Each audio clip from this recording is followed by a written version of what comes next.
Welcome to Blizzard Fire. We hope this video helps fire up your solution. You have two numeric series ready. Now start. First, confirm both columns share the same length and alignment.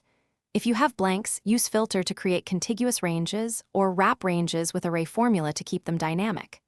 Make sure headers are separate from data, otherwise functions will error. Once done, note the exact ranges, for example A2, A100 and B2, B100, because you will feed them into the covariance functions directly. This avoids mismatches and ensures accurate results. Now decide whether you need population versus sample covariance. Pick covariance. P for whole populations or covariance. S for samples. In a cell type equals covariance. P, A2, A100, B2, B100, or swap to covariance. S if appropriate. If ranges might contain text, wrap each range with N or protect the call with IFER. Check data. Once the formula returns a number, verify units. Covariance scales with the variables, so interpret magnitude relative to variable variance. Large values can be expected with large units. Finish by validating outputs with quick checks.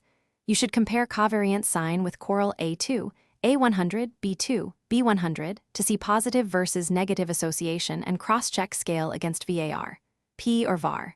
S to ensure magnitude makes sense.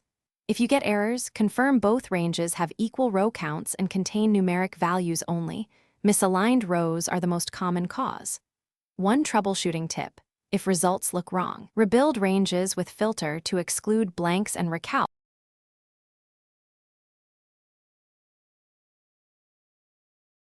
Thanks for watching. If you found this helpful, don't forget to like and subscribe.